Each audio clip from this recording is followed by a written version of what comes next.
Automóviles Torregrosa les ofrece este espacio.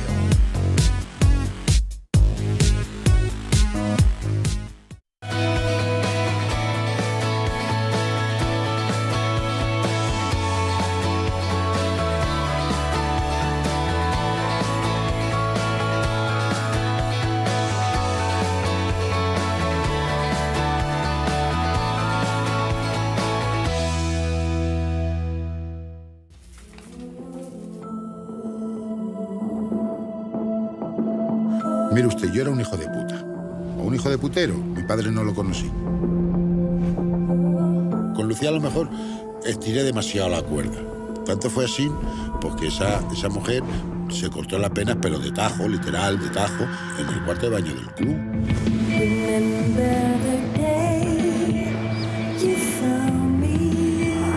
Fui acusado por prostitución coactiva. Me pidieron 27 años, de los cuales solamente cumplí 3 años. Y ya dentro de la cárcel me di cuenta que mi delito era una cosa normal, que no estaba mal visto, cuando en realidad le hacemos más daño que un violador.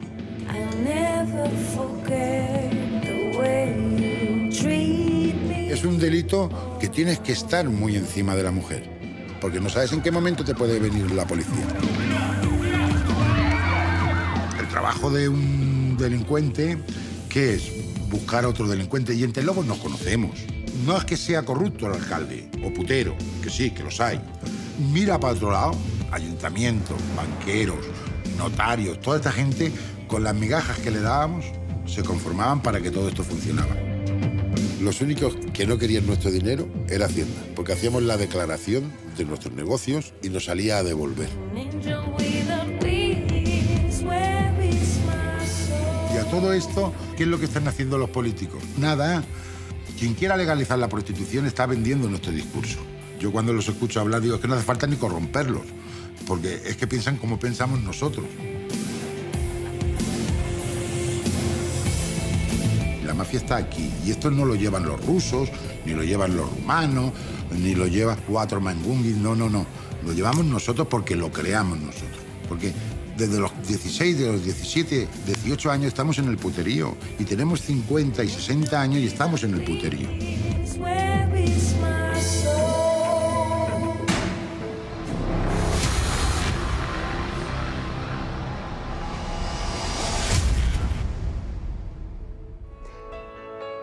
La directora de este documental, el proxeneta Mala Leche, paso corto, mala leche, es la directora de cine, antes actriz, Mabel Lozano. ¿Qué tal? Bienvenida, buenas noches. Hola, buenas noches, Amaya, ¿cómo estás? Actriz siempre, pero ahora muy especialmente directora de cine con gran compromiso, pero mira, Mabel. Te digo una cosa, yo antes de ser actriz y presentadora fui modelo y todavía en muchas ocasiones, que nos pasa a las mujeres, la modelo, actriz, y el último día lo escuchó mi hijo y me dijo, pero mamá, ¿modelo de qué? Si tienes tantos años. Digo, bueno, eso nos pasa un poco a las mujeres. Antes también repartí paquetes para estudiar, etcétera. Yo desde el 2005 que me puse detrás de la cámara, nunca he vuelto a estar delante. Es decir, yo utilizo el cine, como lo acabamos de ver todos en ese tráiler, como una herramienta de transformación social, y llevo muchísimos años detrás de la cámara ya, desde el 2005.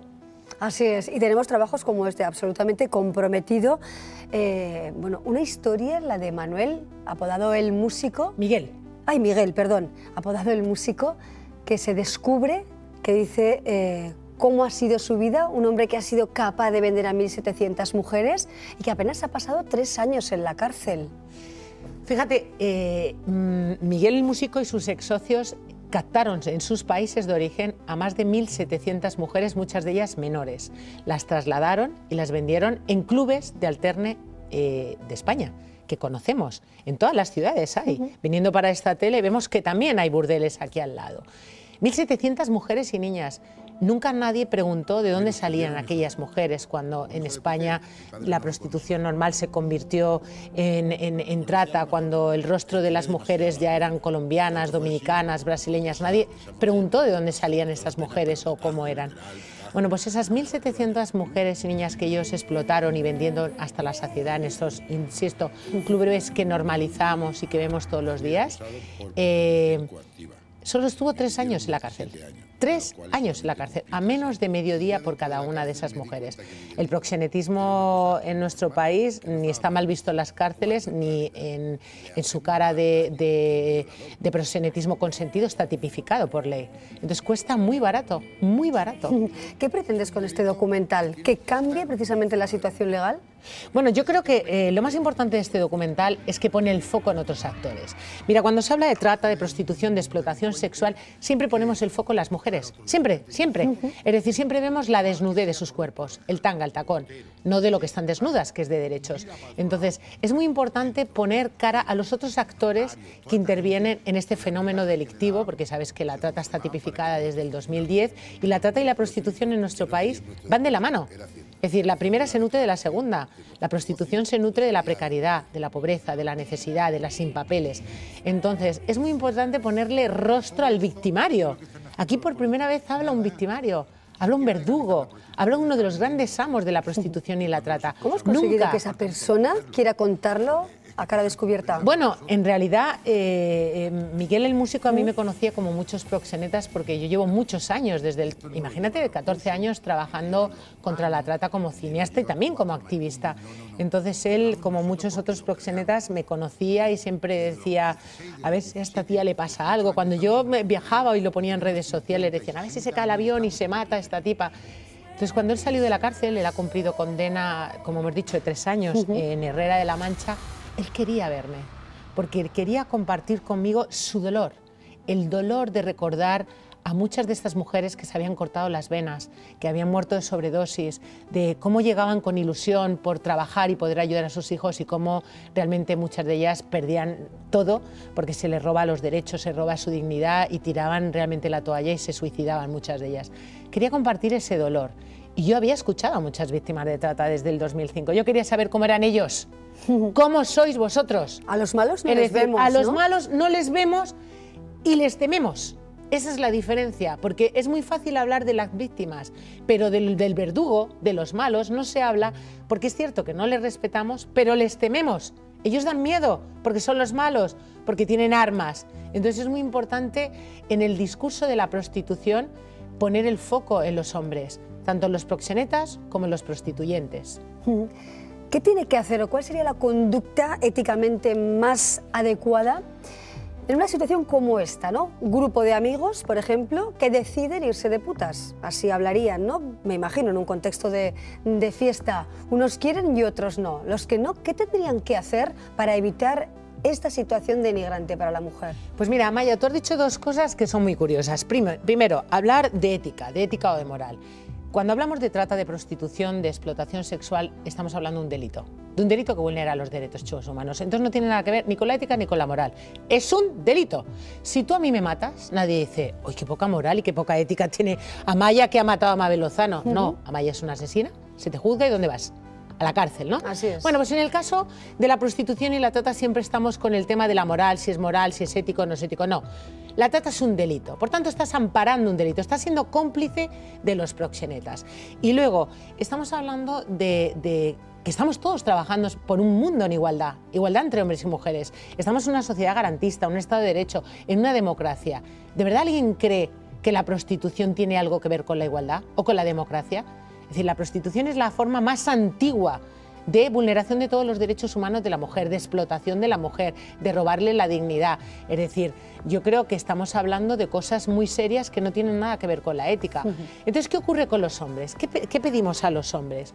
Normalmente hay muchísimos hombres que no son demandantes de sexo de pago, exactamente un 60%. Es decir, hay una estadística que dice que el 40% de los hombres españoles son demandantes de sexo de pago. Somos el primer país de Europa en consumo de sexo de pago y el tercero del mundo. Y además cada vez más jóvenes. Cada vez más jóvenes, ahora te cuento por qué. Entonces, entendemos que un 60% no son demandantes, pero no son agentes activos, porque les da pudor ser diferentes. Entonces les da pudor marcar la diferencia cuando, lo que tú has dicho, ¿no? Que esta foto de un montón de amigos que dicen, venga, vámonos a un puticlub a pasar la noche, a tomar la última, no sé qué. Los que no quieren, sin más, dicen, ay no, que estoy cansado, que mañana tengo que trabajar, que tal, que igual. Pero eso no es suficiente. suficiente. No dicen, ¿por qué vas? ¿Tú por qué vas a un club? ¿Qué tipo de mujeres están en un club? Tú sabes lo que estás amparando. Es decir, ¿qué mundo quieres construir? Y además tú quieres esto para tus hijas, quieres esto para tu mujer. Es decir, ¿tú tienes derecho a comprar el cuerpo de las mujeres? ¿Por qué van a los puticlubs? ¿Por dominación? ¿Por sexo? ¿Por qué? Yo creo, a ver, primero porque entendamos que la prostitución en nuestro país es de siempre, de toda la vida. Se normaliza, precisamente se legitima porque es de siempre. Acabo de pasar por esos clubes que están ahí de toda la vida, en medio de una población y con un colegio al lado. Quiere decir que están ahí de toda la vida y nadie se ha preguntado por qué ni qué tipo de mujeres están ahí ni nada. Entonces, primero está muy normalizada. Segundo, en muchos casos los hombres no van a consumir sexo. Van a consumir sumisión directamente. Y luego porque estamos viendo que ahora mismo los chavales están consumiendo pornografía desde los 11 años. La pornografía se ha democratizado. Recordemos todos que hace unos años veíamos solo a través de una televisión, que era Canal Plus, con rayas, pero el porno está tan democratizado que los chavales con 11 años lo están viendo en sus dispositivos móviles. Se están educando en la sexualidad a través de la pornografía. Somos un pueblo muy pudoroso, no se habla en los hogares de sexualidad, de relaciones afectivo-sexuales sanas. Entonces los chavales se están educando en la pornografía, que es cada vez más violenta hacia las mujeres, que reproduce roles de sumisión, de violencia.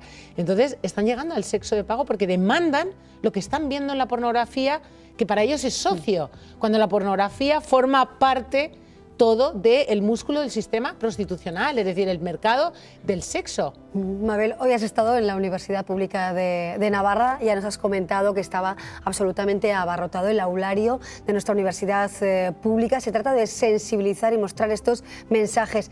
¿Qué grado de compromiso o de reacción has encontrado entre los jóvenes universitarios? Bueno, para empezar yo tengo que darle las gracias a Idoia, las gracias a la Universidad de Navarra, porque para mí es una oportunidad más magnífica. Es decir, yo creo que el problema es que siempre hemos hablado de la trata de una forma muy endogámica, para nosotras, en círculos de personas que estábamos sensibilizadas.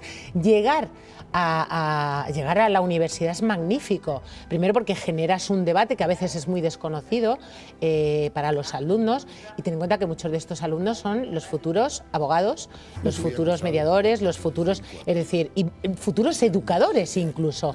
Entonces es educar a los educadores. Eso es magnífico porque una de las formas que tenemos de erradicar este delito es desacelerando la demanda, y lo vamos a hacer a través de la educación.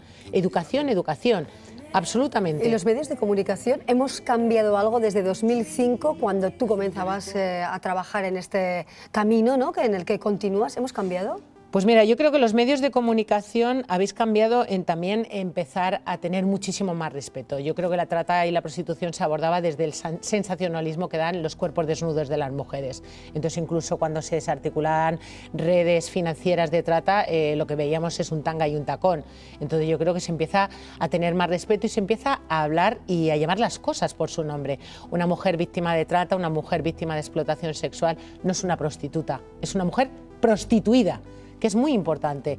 Empezáis los medios a no decir trata de blancas, porque este es un delito que las mujeres, por desgracia, son blancas, son amarillas, son negras, e incluso hombres. Se trata de mujeres o trata de seres humanos. Y entonces el lenguaje es muy perverso y se empieza a dominar muy bien. Pero también recuerda que todavía hay periódicos de grandes tiradas que tienen anuncios de contacto, con lo cual todavía hay mucho trabajo que hacer.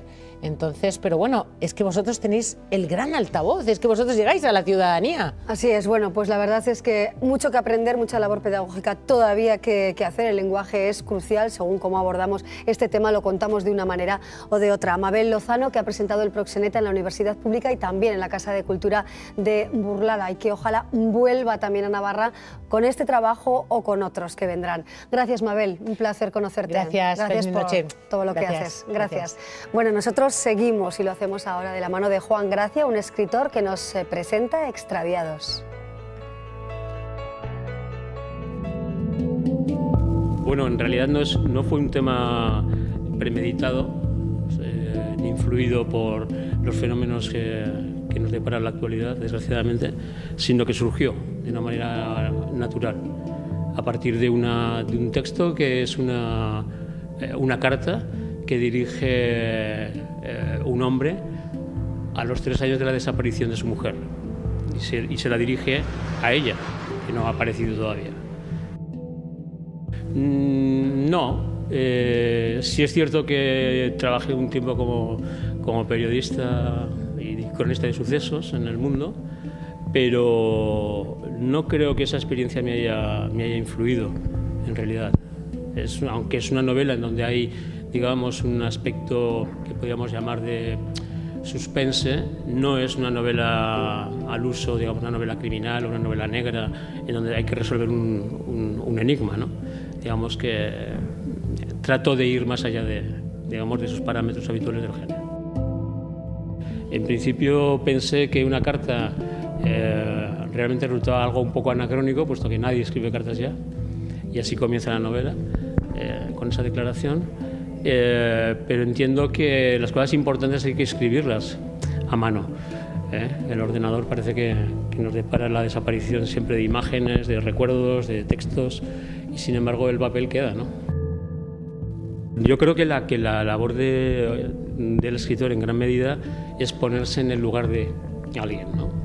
Yo no he experimentado algo tan terrible, ni lo deseo evidentemente a nadie, ¿no? Pero ahí reside precisamente para mí el interés de la novela, que es la indagación no del que se marcha, sino del que se queda. Es decir, no del que cierra la puerta y desaparece, no sabemos si de manera forzada o de una manera voluntaria, sino del que se queda en esa especie de duelo que no acaba de cerrarse nunca, puesto que no hay un cuerpo que enterrar, no hay un rito que cierre, digamos, el duelo, ¿no? Entonces, colocarme, digamos, o colocar al lector en esa tesitura, yo creo que era una manera interesante de indagar también en la condición humana. Cuando decimos que han desaparecido 50.000 personas en 2014, claro, esto es una cifra muy sorprendente, pero hay que tener en cuenta que prácticamente el 98% de ellas se resuelven a las 48 horas. Lo que me interesaba es que hay un 2% que no se resuelve. Entonces, ese digamos es la cuestión que más me llama la atención, ¿no? ¿Qué ocurre con esas personas? En primer lugar, yo creo que es una novela editada por una editorial de prestigio, que siempre es una garantía, que es Editorial Pretextos. Creo que es una novela que, para quien disfrute del lenguaje y de la literatura, yo creo que va a encontrar momentos de placer. Creo que es una novela que además se indaga en un aspecto misterioso, como es el de una desaparición y lo que conlleva, ¿no? Lo que arrastra detrás.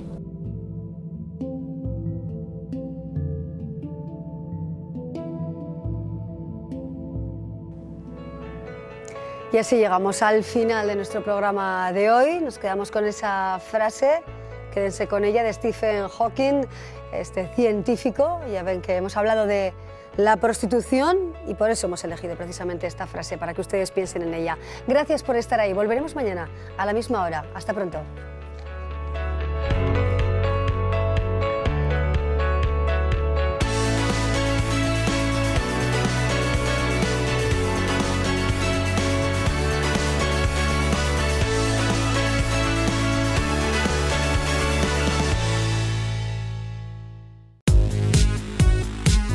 Automóviles Torregrosa les ha ofrecido este espacio.